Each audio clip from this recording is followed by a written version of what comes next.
말씀은요 잠언입니다. 잠언 16장 6절 말씀입니다. 잠언 16장 6절 말씀 한 구절이에요.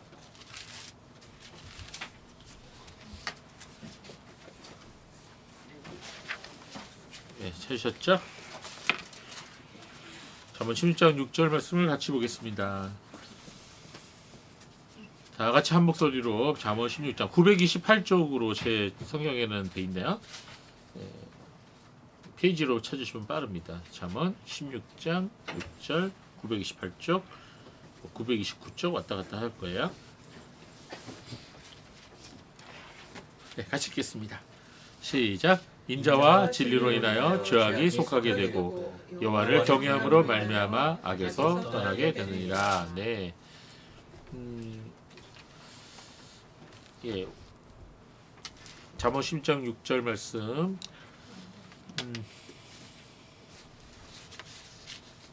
오늘 본문 오늘 말씀 제목은요. 사람을 두려워하는 마음으로부터 해방. 이런 제목인데 사실 그 설교 제목을 보면요. 그 설교의 핵심이 다 담겨 있어요. 예, 오늘은 우리가 사람을 두려워하는 마음으로부터 해방되는 비결이 뭐냐라는 것이죠. 그 사람을 두려워하는 마음이란 무엇이냐? 그걸 우리가 생각해 보겠습니다. 자, 창세기 3장. 우리 요새 수요일 날 창세기 강의를 하고 있는데 사실은 우리 그 자녀분들 20살 이상 된 분들, 지금 고등학교 이제 현모 이상 된 분들은 들으면 참 좋아요. 여러분이 이제 창세기 강의 들으면 좋은데 좀 멀어서 오시라고 좀 힘든데 어쨌든 유튜브에 올라오는 것도 있으니까 좀 들어보시면 도움이 될 겁니다. 자, 창세기 3장은 아직 못 나가는데 창세기 3장을 읽어보면 아담과 하와가 죄를 짓는 장면 나오죠. 하나님 명령 거역하고 하나님께서 먹지 말라고 금하신 선악과를 따먹는 불행한 이야기가 나옵니다. 자, 우리가 창세기 3장에는 질문이 많아요. 하나님 왜 선악과를 만드셨냐? 왜 하나님은 여자를 왜 만드셨느냐? 하나님은 왜 미련한 남자를 만드셨느냐? 남자를 왜 이렇게 미련하게 만드셨느냐? 여러 가지 이제 우리가 질문할 게 참 많이 있는 그 장이 창세기 3장인데 오늘은 그런 것들을 다 내려놓고 창세기 3장 3절 6절에 7절에 이런 말씀이 있습니다. 여자가 그 나무를 본즉 먹음직도 하고 보암직도 하고 지혜롭게 할 만큼 탐스럽기도 한 나무인지라. 여자가 그 열매를 따먹고 자기와 함께 있는 남편에게도 주매 그도 먹은지라. 이에 그들의 눈이 밝아져 자기들이 벗은 줄 알고 무화과 나무 잎을 엮고 치마로 삼았더라. 창세기를 다 읽어보신 분들이 라고 제가 전제를 하겠습니다. 여러분 다 아시죠? 선악을 알게 하는 나무의 열매, 즉 선악과죠. 선악과. 저도 이 아이폰 쓰고 있는데 아이폰 그 표시가 뭐죠? 애플. 예, 한입 베어 먹은 사과죠. 그게 사과인지는 잘 모르겠지만 사과라고 합니다. 애플이니까. 애플사. 자, 그게 이제 선악과에서 아마 그 영감을 얻은 것 같아요. 아이디어를. 자, 그래서 아담이 하와는 하나를 다 먹어버렸어요. 선악과가 너무 맛있는 거야. 하나님 날 속인 것 같아. 이거 괜히 먹지 말라고 하신 이유를 알겠어. 너무 맛있어. 그 하나를 다 먹었어. 그런데 아담한테 딱 줬어. 남편한테. 그러니까 아담이 딱 하나 먹으니까 그때 하나님께서 아담아 이렇게 말씀하시니까 깜짝 놀라갖고 한 입 먹은 게 식도로 내려가다 뚝 걸려버렸어. 그래서 요게 아담스 애플 아닙니까? 남자들 있어요? 준비 안 있냐? 없으면 곤란한데. 지원이는 있을 것 같아. 지금 변성기가 끝났기 때문에 내가 가서 사실을 확인을 하겠어. 있어. 아담스 애플 있어. 네, 저기 잘못하면 성추행으로. 자, 준모도 있지? 응? 내가 멀어서 거기까지 못 가겠다. 있는데 없어. 없앴어? 있었는데요. 자, 요게 이제 아담스 애플입니다. 요게 무슨 말인지 아시겠죠? 예. 예, 사람들이 그냥 그렇게 얘기를 하는 거죠, 뭐. 자, 오니까 좀 재밌으라고 그런 얘기를 하는 거죠. 자, 그래서 이제 한마디로 하나님한테 걸렸어요. 나쁜 짓 하다가 걸렸는데 아담과 하와가 선악과를 먹고 나서 변화가 생겼습니다. 자, 원래 하나님께서 너희가 그것을 먹는 날에는 어떻게 된다고요? 네, 정령이라 그러죠. 정령. 정령은 반드시라는 뜻이에요. 반드시 죽을 것이다. 100% 죽을 것이다. 확실하게 죽을 것이다. 그렇게 얘기를 하셨죠. 근데 먹었는데 죽었어요? 안 죽었어요?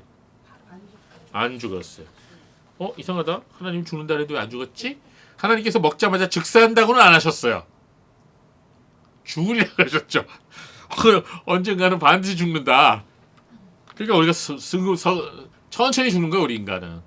인간은 태어나자마자 죽음을 향해서 나가고 있다. 이게 제가 이제 우스갯소리를 인간의 정체성을 뭐라고 했냐면 높은 고층 빌딩에서 떨어져서 그 떨어지는 그 순간을 살아가는 게 인생이다.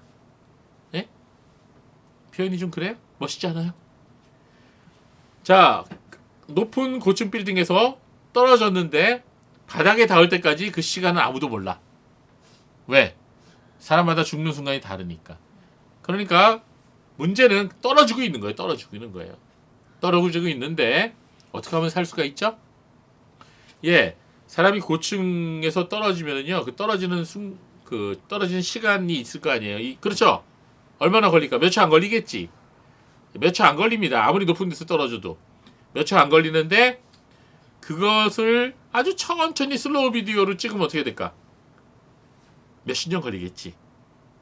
그러면 내가 떨어진다고 느낄까요? 못 느낄까요? 못 느끼겠죠. 그러나 떨어지는 충격은 똑같습니다. 떨어지면 죽는 거예요. 닿는 순간 죽는 거예요. 그게 인생이에요. 그게 인생입니다. 살려면 어떻게 해야 되죠? 살려면 어떻게 해야 돼? 중력을 거슬리든지. 그건 좀 초능력이 필요하죠. 예, 맞습니다. 슈퍼맨이 갑자기 와갖고 책 갖고 가야 돼요. 자, 예, 맞습니다. 그 슈퍼맨이 누구예요? 예수님이죠. 자, 일단은 우리가 중요한 거는 하나님 말씀은 반드시 이루어지고 우리는 정년 죽으리라 하신 말씀대로 죽습니다. 자, 그러나 그런 죽음 외에도 아담과 하와에게 변화가 몇 가지 생겼는데요. 어떤 변화가 생겼을까요? 첫 번째, 그들이 부끄러워했다는 거예요. 부끄러워했다. 부끄러움을 그 전까지는 알지 못했어요. 다 아담과 하와가 다 네이키드 맞나? 다 네이키드한 상태였는데 부끄러움을 몰랐거든요. 근데 선악과를 먹자마자 부끄러움을 알게 되었다. 자, 자신들이 변한 게 아니라 자신들의 영적인 상태가 변한 거죠. 부끄러움을 알게 되었다는 거죠. 벗었다는 것 때문에 부끄러운 게 아니라 자신들이 죄를 지었다는 것 때문에 부끄러움을 알게 된 것입니다. 예, 그래서 죄의 열매를 맺을 때 제일 처음에 나타나는 현상이 부끄러움이에요. 수치죠, 수치. 그리고 그 수치는 결국 나중에 사망으로 이어지는 것입니다. 아담과 이브가 죄를 지었죠. 그래서 죄를 짓고 난 다음에 첫 번째 한 행동이 뭐였어요? 창세기 3장 7절이죠. 이에 그들의 눈이 밝아져 자신들이 벗은 줄 알고 무화과 나무 잎을 엮어 치마로 삼았다. 제가 무화과 나무 잎을 본 적이 없는데 김재욱 씨는 무화과 나무 잎이 넓어요? 보신 적 있어요? 무화과 나무 잎이 마르며 그랬는데 노래는 아는데 얼마나 큰지 모르겠네요. 그렇게 크지 않아요? 어쨌든 여러 개를 엮어야 되겠죠? 여러 개를 엮었어야 돼요. 그래서 무화과 나무 잎을 엮어서 치마로 삼았더라. 자, 사람이 죄를 짓고 난 다음에 첫 번째 할 일은 무화과 나무 잎을 엮어 치마를 삼았어요. 예, 왜 그랬을까요? 부끄러움을 감추기 위해서입니다. 부끄러움을 덮으려고 했던 것입니다. 그래서 이 죄를 지은 사람은요, 자신의 수치를 스스로 알아봐요. 자기 자신이 내가 죄를 지었다는 걸 압니다. 그래서 그 수치를 감추려고 하죠. 수치를 감추려고 해요. 왜? 자기가 떳떳한 일을 했으면 감출 필요가 없잖아요. 그러니까 자기가 떳떳하지 못하기 때문에 그걸 감추려고 하는 거예요. 그래서 무화과 나무 잎으로 덮었다는 얘기는 인간의 노력을 의미합니다. 인간의 힘으로 자기의 수치를 감추려고 하는 거죠. 그러나 그건 별 효과가 없었습니다. 자, 그 다음에 또 변화가 생긴 게 뭐냐? 창세기 3장 8절을 보니까 8절, 9절, 10절을 보니까 예, 그들이 그날 바람이 불 때 동산에 거니시는 여호와 하나님의 소리를 듣고 아담과 그의 아내가 여호와 하나님의 낯을 피하여 동산 나무 사이에 숨은지라. 여호와 하나님이 아담을 부르시며 그에게 이르시되 내가 어디 있느냐. 이르되 내가 동산에서 하나님의 소리를 듣고 내가 벗었으므로 두려워하여 숨었나이다. 자, 죄를 짓고 나서 나타나는 변화 중에 또 하나는 숨는 겁니다. 하나님을 멀리하려고 하는 그런 모습이 생겼어요. 자, 그 전까지는 전혀 그렇지 않았죠. 하나님 보면 즐거워했고 너무나 천진난만한 어린아이처럼 하나님 앞에 즐거워했고 기뻐했습니다. 그러나 죄를 짓고 나서는 숨었어요. 숨었고 하나님을 부담스러워했습니다. 이게 죄 지은 사람의 특징이에요. 여러분, 사람이 이제 죄를 짓고 나면은 여러분, 죄를 솔직히 주중에도 죄를 지을 수 있어 없어요? 있죠. 죄 짓고 나면은 성경책 금방 읽혀져요? 기도가 금방 돼요? 여러분, 우리가 죄를 지으면은 자꾸 숨으려고 하죠. 그런데 그럼에도 불구하고 우리 하나님 믿는 사람들은 빨리 하나님께 나와야 돼요. 그게 좋아요. 매 맞기 전에 나오세요. 자, 세 번째 변화가 있어요. 세 번째 변화는 뭐냐? 첫 번째 변화는 뭐라 그랬어요? 부끄러움을 알게 됐다. 그 수치를 가리려고 했죠. 두 번째 변화는 뭐예요? 하나님을 또 숨으려고 그랬어요. 하나님을 부담스러워했어요. 세 번째 변화는 뭡니까? 핑계 됐다. 핑계. 이 세 번째 변화 참 무서운데요. 죄를 지은 아담과 하와는 자신들의 잘못에 대해서 다른 존재의 탓을 대했어요. 자, 아담은 누구 탓을 했죠? 하와 탓을 했어요. 하와는 누구 탓을 했어요? 뱀 탓을 했습니다. 그런데 그들이 핑계를 댈 때 흥미로운 사실이 있는데요. 창세기 3장 12절에 보면 아담이 이르되 하나님이 주셔서 나와 함께 있게 하신 여자 그가 그 나무 열매를 내게 주었으므로 내가 먹었나이다. 자, 아담이 뭐라 그랬어요? 하나님이 주셔서 나와 함께 있게 하신 여자 때문에 선악과를 먹게 됐다고 핑계를 댔는데 이 아담의 말은 결국 하나님한테 핑계를 댄 거예요. 하나님 때문에 내가 죄를 지었잖아요. 그 말이에요. 한마디로 하나님 때문에 내가 죄를 지었다라고 하는 그런 말도 안 되는 핑계를 댄 거예요. 자기가 먹은 건 자기가 먹어놓고. 자, 오늘날도 마찬가지죠. 사람들이 죄를 지으면 그 죄를 덮으려고 인간적인 노력을 하는데 그 중에서 제일 대표적인 게 거짓말입니다. 거짓말. 그리고 남의 탓을 해요. 너무나 놀랍지 않습니까? 여러분 어때요? 여러분도 그런 적 있어요, 없어요? 사람이 이게 전형적인 모습이에요. 사람이 죄를 짓고 나면요, 수치를 느끼고 그것을 가리려고 그러고 더 나아가서 어떻게 돼요? 하나님이 원하지 않는 방향으로 나가고요. 결국은 어떻게 돼요? 자기의 거짓말을 감추기 위해서, 자기의 죄를 감추기 위해서 거짓말을 드러내고 그리고 남의 탓을 합니다. 남에게 뒤집어 씌우는 거예요. 자, 그러나 성경은 말씀합니다. 그런 행동이 다 효과가 없다는 거예요. 그런 행동은 절대로 죄의 문제 해결하지 못해요. 오히려 역효과를 낸다는 거예요. 우리가 하나님의 긍휼을 얻고 용서를 받으려면 우리의 죄를 있는 그대로 자백하고 하나님의 용서를 구해야 돼요. 그래서 잠언 28장 13절 말씀 제가 자주 인용하는 말씀인데요. 28장 13절 자기의 죄를 숨기는 자는 형통하지 못하나 죄를 자복하고 버리는 자는 불쌍히 여김을 받으리라. 우리 암송 다음 주부터 다시 시작하려고 하는데 지금 암송 중요한 말씀이 있었어요. 암송 다시 시작할까요? 자, 잠언 28장 13절 말씀은 진짜 외워야 되는 말씀이에요. 자기의 죄를 숨기는 자는 형통하지 못하나 죄를 자복하고 버리는 자는 불쌍히 여김을 받으리라. 여러분, 우리 인간의 부끄러움은 오직 예수님의 피로서만 덮을 수가 있습니다. 그래서 하나님께서 아담과 하와에게 어쩌다 보니까 창세기 3장 강의가 되어버렸네. 여인의 후손에 대한 예언을 하셨어요. 그러면서 그들에게 뭘 지어 입히셨냐면 가죽옷을 지어 입히셨다. 가죽옷을. 있어요 없어요? 3장 3장에 있죠? 가죽옷을 지어 입히셨어요.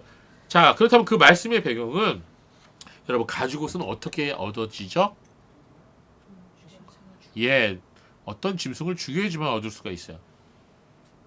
맞습니다. 여기서 이 짐승은 제가 예상하건대 양이 가능성이 많아요. 그래서 양가죽일 가능성이 많다. 여러분 혹시 여러분 가죽옷 입고 다니시는 분 요새 있습니까? 모피 아니면은 뭐 무스탕. 그게 전부 다 이 창세기에서 나온 겁니다. 그래서 이 가죽옷을 주님께서 지어 입히셨다. 아담과 하와의 죄 때문에 그들의 부끄러움을 덮어주기 위해 어떤 동물이 피를 흘렸다는 얘기예요. Understand? 예, 이해 가시죠? 그래서 이 가죽옷이 상징하는 게 있어요. 이 가죽옷은 예수님을 상징해요. 장차 십자가 위에서 우리 죄를 위해 피 흘리실 예수님을 이 가죽옷이 상징합니다. 예, 피를 흘려야만 얻을 수 있는 옷이기 때문에 무화과나무 옷하고 달라요. 여러분 가죽옷이 질겨요? 무화과나무 이파리가 질겨요? 무화과나무 이파리는 며칠용이에요. 하루용 아니면 며칠용 다 시들어 버리죠. 가죽옷은 입어보신 분 아시겠지만 좀 오래 가죠. 예, 오래 가요. 사실 그래서 굉장히 영적인 의미가 있어요. 우리의 죄로 인한 부끄러움은 오직 예수님의 피로서만 덮을 수 있다는 것. 피 흘림이 없은즉 상함이 없느니라. 이런 말씀이 있어요. 죄를 덮으려는 인간의 모든 노력을 무화과나무가 상징해줘요. 죄를 덮으려는 모든 노력은 다 헛수고예요. 예, 아무리 하나님으로부터 도망가봤자 도망갈 수 없어요. 아무리 무화과나무 잎으로 자기 가리려고 해도 가릴 수 없어요. 남의 탓해봤자요. 예, 그렇습니다. 이 모든 게 다 헛수고입니다. 오직 죄를 해결하는 오직 유일한 방법은 하나님께 나와서 이실을 짓고 하고 주님의 용서를 바라고 주님의 처분을 바라는 게 유일한 길이에요. 매를 맞아도 하나님께 맞아야지. 예, 어떤 사람이 지명수배 받아갖고 수십 년을 숨어 살다가 경찰에 딱 와서 자수하고 나서 한 소리가 뭐냐? 아, 편하다. 이제 발 뻗고 자겠다. 매일 자기가 불안에 떨면서 살았는데 이제 발 뻗고 잘 수 있다는 거죠. 자, 여러분, 사람이 죄를 짓고 나서 생긴 또 하나 변화가 있는데 그건 뭐냐? 오늘 성경에는 창세기 3장에는 자세히 나와 있지 않은데 그게 바로 오늘 말씀의 주제입니다. 뭐 여태까지 서론이었어요? 맞습니다. 그러나 본론은 짧습니다. 그게 뭐냐? 다른 사람의 눈치를 보는 거란 말입니다. 사람이 죄를 짓고 나서 생긴 또 하나의 변화가 있는데 그것은 바로 다른 사람의 눈치를 보는 거예요. 그게 사람을 의식한다는 얘기예요. 사단과 사화가 서로 죄를 짓고 나서 서로를 인식하게 되는 거예요. 다른 사람의 눈을 의식하게 됐다는 거예요. 그렇습니다. 우리가 살아가면서 사람들이 눈치를 봐야 안 봐요? 보죠. 아이고, 너무나 확신 있게 대답하시네. 그렇습니다. 우리는 살아가면서 사람의 눈치를 봅니다. 저 사람이 나를 어떻게 생각할까? 나에 대해서 어떻게 말할까? 이런 두려움에 사로잡혀서 살아간단 말이에요. 우스갯소리로 요새 젊은 엄마들이 세네 사람이 함께 카페에 가면 화장실도 마음 편하게 안 간다는 거예요. 내가 화장실 가는 상관에 남은 두세 사람이 나에 대해서 막 씹는다는 거죠. 그러니까 그게 두려워서 집에 갈 때까지 화장실도 못 간다는 거 아닙니까? 실감 납니까? 아니, 같이 가. 우리 화장실 타임이야. 스톱. 같이 가자. 자, 여러분, 그래서 이처럼 우리가 다른 사람의 말과 평가에 대해서 신경을 쓰면서 살아간다는 거죠. 내가 입은 옷이 어떠냐, 내가 가지고 다니는 가방이 얼마짜리냐, 내가 살고 있는 집이 얼마나 크냐, 내가 타고 다니는 자동차가 어떤 거냐. 자, 이런 식으로 나를 평가할 것이다 이렇게 생각하며 살아간다는 거예요. 그건 뭐 저도 마찬가지예요. 저도 솔직히, 그쵸? 예, 누구나 다 이건 느끼는 거예요. 이거는 인지상정이란 말입니다. 자, 어떤 부분은요, 집에서는 딴방스로 말도 섞지 않고 뭘로 대화하느냐 했더니 포스트잇으로 대화한대. 포스트잇으로. 부짜떼짜짜 하는 거 있잖아. 할 말이 있으면 그걸로 한다니까. 말하기가 싫어서. 말을 섞고 싶지 않다 이거지. 그런데 밖에서는 어때? 팔짱 끼고 인꼬부부처럼 행세한다 이거야. 왜? 다른 사람 이목 때문에. 다른 사람이 저 사람도 인꼬부부야 라고 하는 것들을 계속 유지하고 싶어서 사회법원 부부처럼 보여지기를 바란다는 거죠. 어쩌면 요즘 사람들은 모두가 정치를 하려고 태어난 사람 같아요. 그렇죠? 정치인들이 그러잖아요. 우리가 다른 사람을 두려워하는 마음을 가지게 되면 우리의 말도 정직하게 못할 때가 많아요. 예수님께서는 뭘 하셨냐? 너희는 예 할 때는 예라 그러고 아니라 할 때는 아니라고 해라. 그리고 그 외의 모든 것은 죄로부터 나오는 거다. 그런 말씀이 어디 있어요? 마태복음 5장 37절에 나와요. 마태복음 5장 37절에 뭐라 그러셨어요? 오직 너희 말은 옳다 옳다 아니라 하라 이에서 지나는 것은 악으로 나느니라. 그래서 이제 한마디로 내가 맹세하지 말라고 하신 말씀을 그래서 하신 거예요. 여러분, 거짓말을 하거나 진실하지 못한 말을 할 경우에 우리의 말은 길어집니다. 왜? 설명을 또 붙여야 되니까. 진실은 어떻죠? 단순해요. 왜냐하면 진실이기 때문입니다. 꾸밀 필요가 없기 때문입니다. 맹세할 필요도 없어요. 있는 그대로 그냥 말하면 돼요. 예, 그렇습니다. 그래요, 안 그래요? 그렇죠? 그래서 여러분, 가족 중에 누가 물어봤는데 설명이 길어진다. 코가 빨개지고. 그러면 이제 알아보는 거죠. 인간의 행동 중에 다른 사람들을 의식해서 하는 행동들이 얼마나 많을까요? 그렇죠? 다른 사람들을 배려하는 것과 다른 사람을 의식해서 하는 행동은 전혀 다른 거예요. 옷을 단정하게 입고 깨끗한 용모를 유지하는 것은 다른 사람을 배려하는 거라면, 그러나 다른 사람이 나를 우습게 볼까봐 내가 명품으로 치장한다든지 외제차를 몰고 다닌다든지 이런 거는 다른 사람을 의식해서 하는 행동이죠. 성경에서는 그걸 죄라고 그래요. 그걸 외식이라 그래요. 외식. 물론 내가 여유가 있고 내가 좋아서 그런 행동을 한다면 뭘 할 사람은 없겠죠. 그러나 하나님을 경외하는 사람은 자신의 외모를 가꿀 때에도 이 절제된 미를 보여야 되는 것입니다. 자, 그래서 사실 오늘 이 말씀은 좀 여러분을 아프게 할지도 몰라요. 여러분 각오하세요. 우리가 다른 사람들이 나를 어떻게 볼까 항상 걱정하게 되면요, 그로 인해서 내 말과 내 행동이 정직하지 못하게 되고 항상 그것에 매여 살게 되고, 그렇게 되면 내 영적인 성장에 심각한 지장을 받게 된다는 거예요. 이해되십니까? 어떤 경우에는 그런 감정과 두려움 때문에 내가 발목을 잡혀서 살아가게 되는 거예요. 한번 그렇게 얘기해 놓으면 끝까지 그렇게 행동해야 되니까. 저 사람이 나를 오해하면 어쩌지? 날 안 좋게 봐서 내가 불이익을 받으면 어쩌지? 또 불안한 마음이 쌓여서 살아가는 거예요. 더 나아가 사람을 의지하고 사람에게 잘 보이려고 말과 행동이 비굴하게 되는 거죠. 여러분 직장 생활할 때 어떻습니까? 학교에서는 어떻고요? 많은 사람들이 자기보다 힘센 사람을 의지해서 더 높은 자리에 앉으려 하고 줄을 잘 서야 출세할 수 있다고 생각합니다. 그게 다 사람들이 생각하는 가치관이에요. 자, 오늘 우리가 생각해야 볼 마음은 바로 이거예요. 사람을 두려워하는 마음이에요. 여러분 느껴지나요? 이건 여러분 제가 이 말씀을 들을 수 있는 이유는 저도 이것 때문에 많이 힘들었기 때문이죠. 많이 넘어졌기 때문이죠. 우리는 어떻게 사람을 두려워하는 마음으로 해방될 수 있을까요? 어떻게 할 수 있을까요? 성경은 그것을 가르쳐 줍니다. 여러분, 우리가 사람을 두려워하는 마음으로도 해방될 수 있는 유일한 길은 하나님을 경외하는 거예요. 하나님을 경외하는 마음을 가질 때 우리는 그 두려움에서 해방될 수 있습니다. 그렇습니다. 사람의 마음속에 이 근원적인 두려움부터 해방되지 못하는 이유는 하나님을 경외하는 마음이 근본적으로 없기 때문이다. 예레미야 2장 19절에 이런 말씀이 있어요. 내 악이 너를 징계하겠고 내 반역이 너를 책망할 것이다. 그러자 내 하나님 여호와를 버림과 내 속에 나를 경외함이 없는 것이 악이요 고통인 줄 알라. 주 만군의 여호와의 말씀이더라. 잠언 28장 14절에 제가 오늘 이 본문은요 단톡에다 올릴 테니까요. 여러분 나중에 또 읽어보세요. 항상 경외하는 자는 복되거니와 마음을 완악하게 하는 자는 재앙에 빠지니라. 오늘 본문 말씀입니다. 여러분 우리가 우리의 마음속에 하나님을 경외하는 마음이 있으면 평안이 있어요. 담대함이 생기고 두려움이 없습니다. 그러나 우리가 하나님을 경외하는 마음이 없어지면 어떻게 되냐? 우리 마음속에 고통이 생겨요. 악에 치우치게 돼요. 사람을 두려워하게 돼요.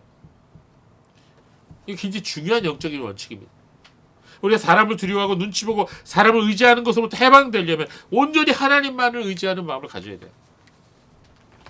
저 사람이 나를 떠날까 봐 걱정하고 저 사람이 나를 배신할까 봐 염려하고 저 사람이 나를 버릴까 봐 불안해하는 거예요. 우리 자매님들 아니면 또 형제님들 이 다음에 이제 결혼을 했을 때 내 아내가 또는 내 남편이 나를 버릴까 봐 나를 배신할까 봐 두려워할 수 있어요. 근데 그게 커지면 어떻게 돼요? 의처증이 되고 의부증이 되는 거예요. 항상 남편의 일거수일투족 행동거지를 다 내가 알아야 돼. 그러니까 핸드폰에다가 그 친구 찾기 딱 설치해놓고 와 어디에 갔어 오늘 이런 거 시간별로 나에게 보고해. 뭐 이렇게 하면 어떻게 돼요? 관계가 깨지는 거예요. 자, 우리가 이런 부분들을 우리가 어떻게 벗어날 수 있을까요? 하나님께 그분을 맡기는 거예요. 내 아내를 맡기고 내 남편을 맡기고 내 자녀를 맡기고 하나님 앞에 온전히 맡기는 겁니다. 그래서 사람들은 믿지 못해서 해서는 안 될 행동을 하게 되고 해서는 안 될 결정을 하게 되는 거예요. 하나님을 온전히 신뢰하지 못한다면 우리는 사람을 두려워하는 것로부터 온전히 해방될 수 없다는 것입니다. 자, 목회자들도 두려워하는 게 있어요. 목회자는 뭘 두려워할까요, 여러분? 알아맞혀 보세요. 네? 사람들이 교인들이 교회를 떠날까봐 두려워합니다.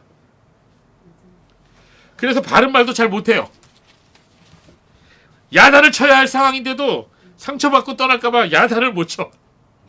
이해되십니까? 이해가 안 되나? 매해 연말이 되면요 목회자들이 걱정을 해요. 다음 주에 그러면 어떻게 되죠? 새해 첫 주죠. 새해 첫 주에 안 나오는 교인들이 있으면 어떡하나? 그런 생각을 많은 목회자들이 합니다. 이해가 되십니까? 그렇다고 다음 주부터 안 나오지 마시고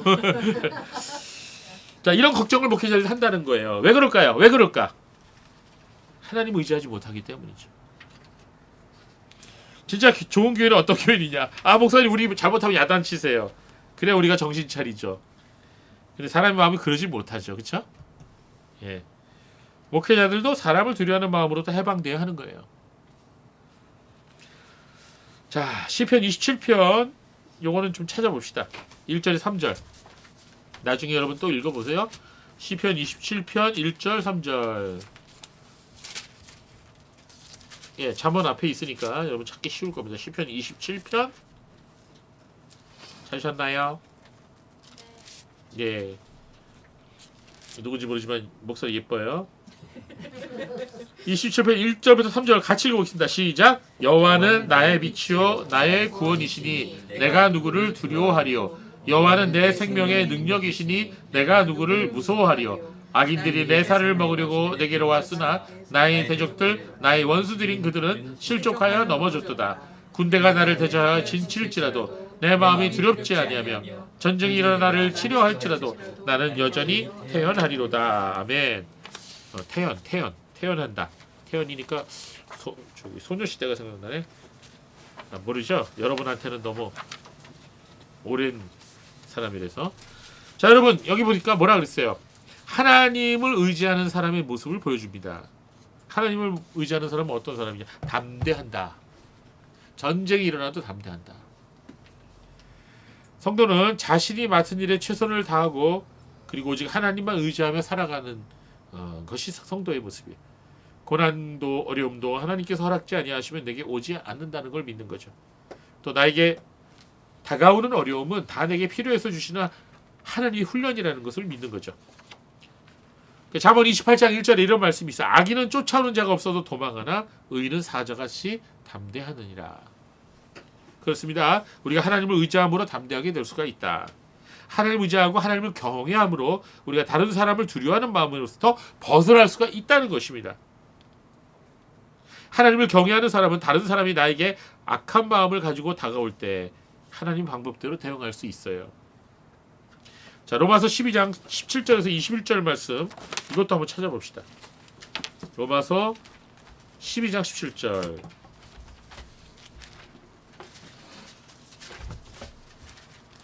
자, 제가 단톡에다 다 올릴 테니까 나중에 꼭 본문들 다시 한번 읽어보시기 바랍니다.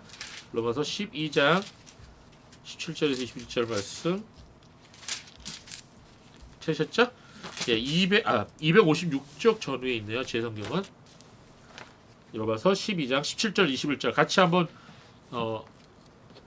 읽어보도록 하겠습니다. 17절에서 21절 시작. 아무에게도 악을 악으로 갚지 말고 모든 사람 앞에서 선한 일을 도모하라. 할 수 있거든 너희로서는 모든 사람과 더불어 화목하라. 내 사랑하는 자들아 너희가 친히 원수를 갚지 말고 하나님의 진노하심에 맡기라. 기록되었으되 원수 갚는 일이 내게 있으니 내가 갚으리라고 주께서 말씀하시느니라. 내 원수가 줄이거든 먹고 머무르거든 마시게 하라. 그리함으로 내가 숯불을 그 머리에 쌓아 놓으리라. 악에게 지지 말고 손으로 악을 이기라. 자, 이 말씀 쉬워요, 안 쉬워요? 어렵죠? 자, 우리는 어디를 가든지 진짜 그걸 뭐라 그러지? 빌런이라 그러나? 빌런들을 만나요. 그렇죠? 어딜 가든지 진짜 빌런들이 있더라고요. 운전을 해도 그렇고, 어디든지 진짜 그런 사람들이 있어요. 참 그런 사람들은 타고난 것 같아. 주위 사람도 가만히 안 두고 괴롭혀. 그런데 하나님 뭐라 그러세요? 악으로 악을 갚지 마라. 악으로 악을 대적하지 마라. 근데 우리가 이 악으로 악을 대적하지 말라는 말씀 오해하면 안 됩니다. 이 말씀은 아무런 항고도 저항도 하지 말라는 말씀이 아니에요. 부당한 처사나 불의를 보고 있다면 분명히 이것은 아니라고 말해줘야 돼요. 잠언 8장 13절 여호와를 경외하는 것은 악을 미워하는 것이다. 나는 교만과 거만과 악한 행실과 패역한 입을 미워하느니라.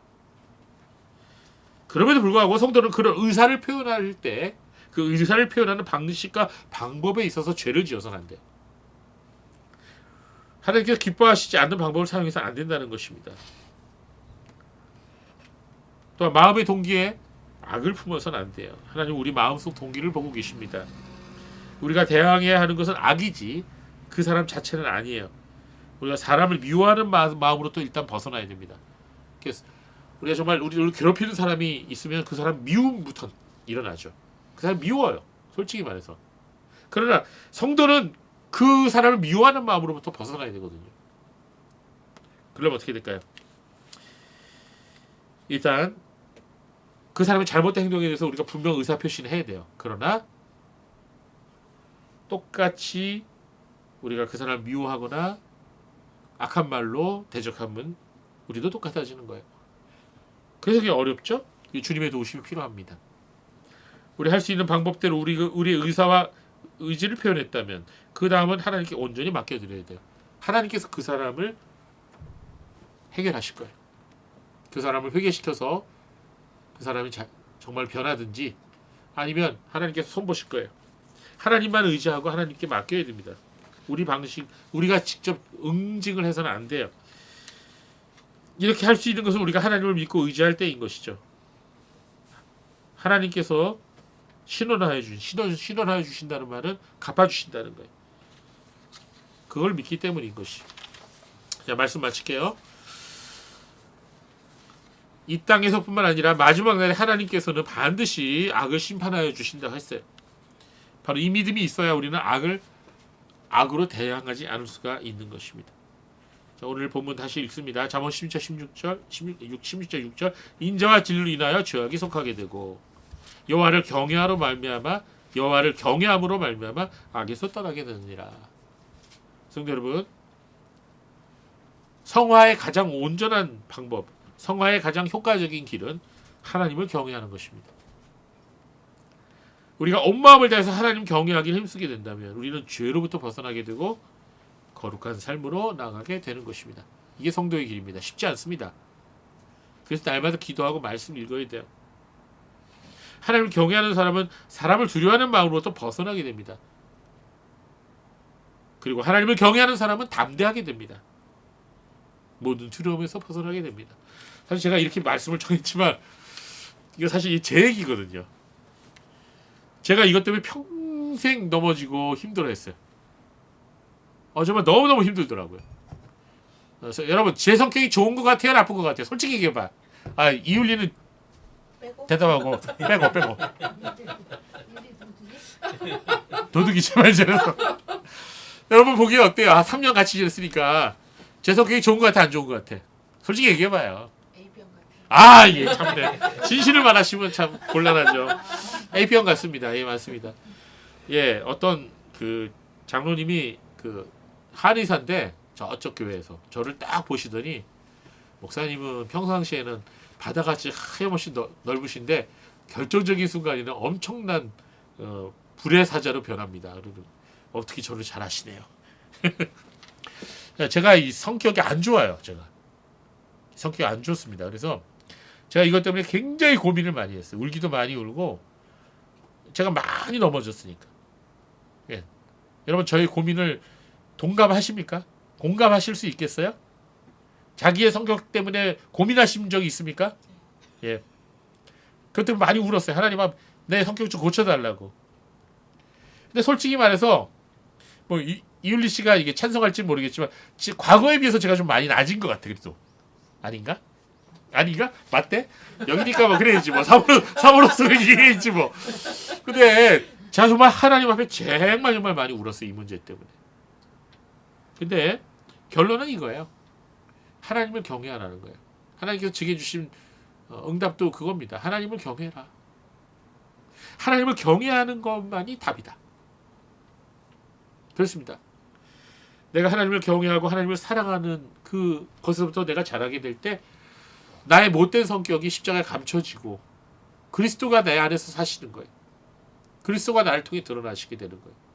그러니까 내가 하는 말이 그리스도가 하시는 말 같고 내가 하는 행동이 그리스도가 하시는 행동 같이 될 때 나는 나의 옛사람은 십자가에 못 박히고 나의 옛사람은 죽는 거예요. 이렇게 되는 것은 나의 힘으로 할 수가 없는 거죠. 성도 여러분, 여러분도 이러한 성도의 길 쉽지 않죠. 쉽지 않지만 이거 현실적인 문제입니다. 왜냐하면 우리의 삶의 현장에서 계속해서 우리가 받는 도전이거든요. 오늘 이 말씀은요. 그래서 여러분 우리는 하나님 경외하기 힘씁시다. 열심히 기도하고 말씀 읽으면서 날마다 우리 자신을 돌아보고 하나님께 우리의 연약함을 맡기고 하나님 앞에 내어드립시다. 여러분의 삶 속에 하나님께서 많은 은혜로 채워주실 것입니다. 기도하겠습니다. 우리 나같이 기도합시다.